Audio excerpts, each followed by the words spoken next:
What to do after a difficult therapy session. It's Sandra Mazzili here from Inner Action Counselling. Check this out, www.inneractioncounselling.co.uk.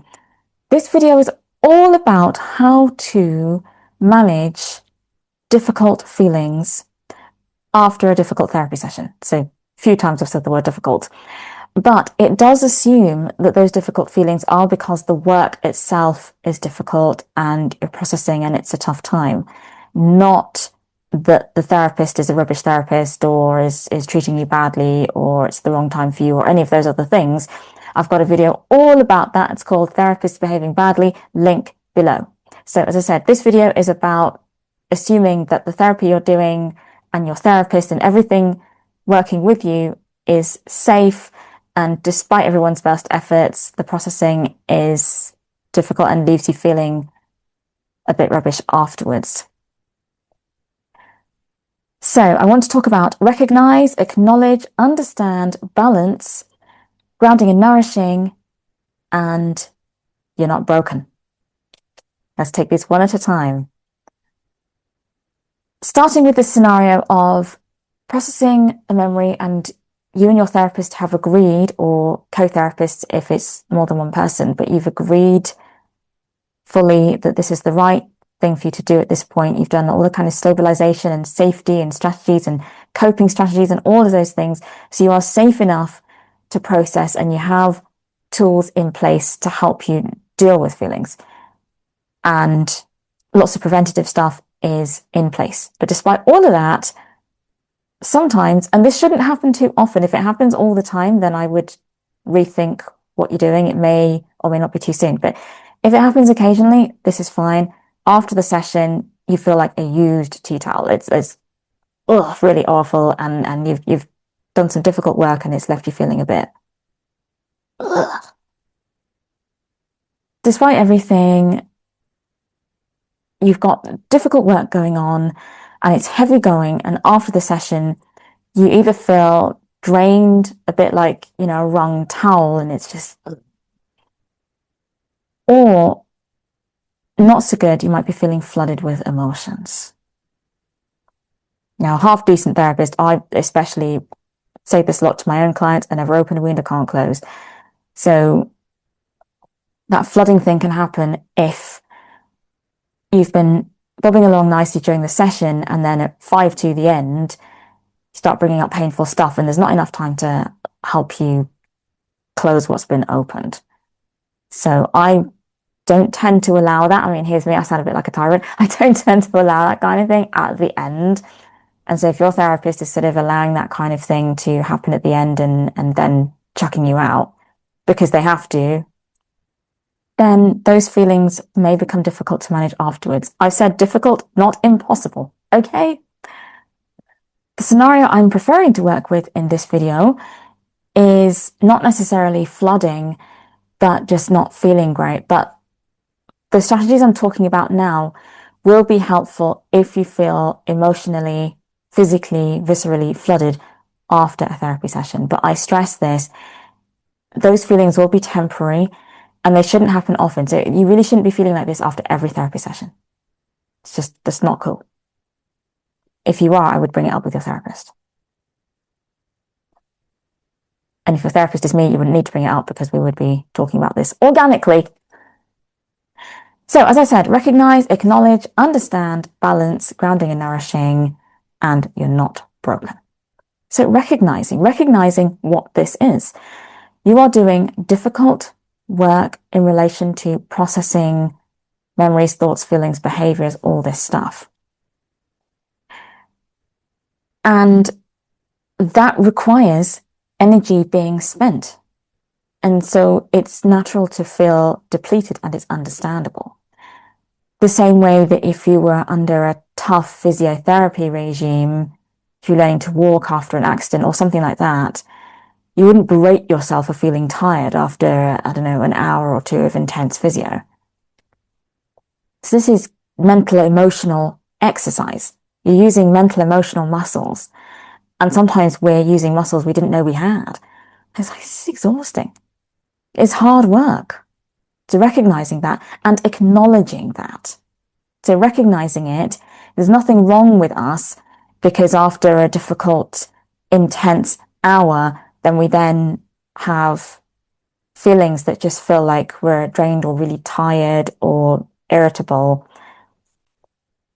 I'm in favor of treat sandwich.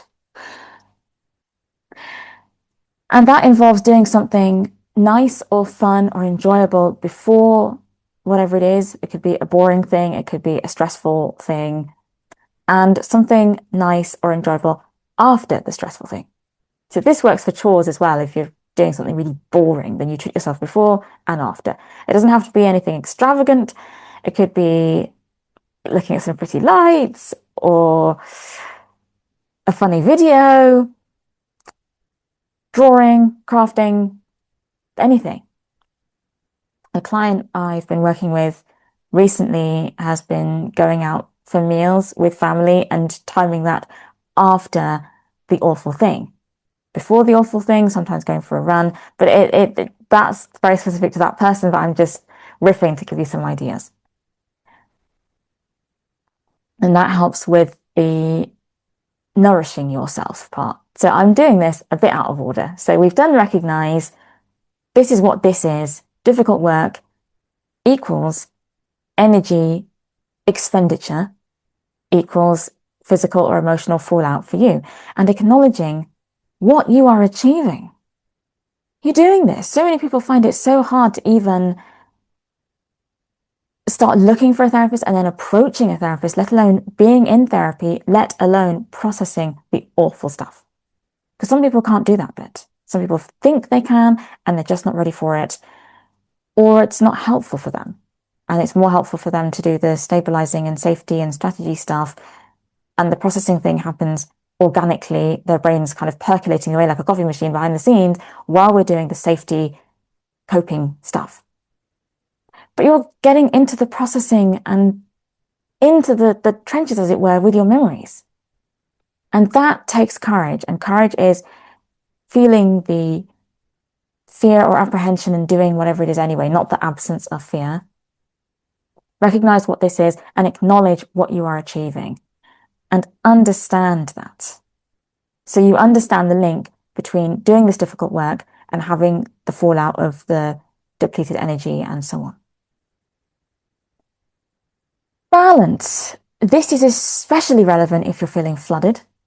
And as I said, I hope you're not feeling that regularly. But if you are feeling flooded, grounding can be really useful. So if you're feeling a bit like this, and it's all kind of slumpy, physically, the thoughts might be, what's the point? Why bother? I mean, where do I even start? Then doing a bit of upward regulation, a bit of stretching or doing something kind of fun, which feeds into a bit of treat sandwich, might be interesting. If you are activated and what if this, what if that, and all this awful stuff, and I can't possibly continue with this, or you're like, and body parts really activated and jumpy, then doing something calming to bring you back down a bit. But the grounding thing is neutralizing. So I know we think of grounding as bring down, but grounding is really back to center. So if we're too high up like this, then we bring it down with some breathing. 5, 4, 3, as in 5 things you can hear, 4 things you can feel, 3 things you can smell. Sometimes it's 5 things you can see, 4 things you can hear, 3 things you can touch. You can use taste, smell, 5, 4, 3, 2, 1. That's a good grounding exercise. Longer out breath than in breath. So there's good breathing exercises around that. So they can bring you down from that activated, elevated sort of state. And with the slumped downwards, the upward regulation, just even lifting yourself a little bit slightly and moving spine or just head and neck, just casting to left or right or centrally, can be game-changing in terms of upward regulation.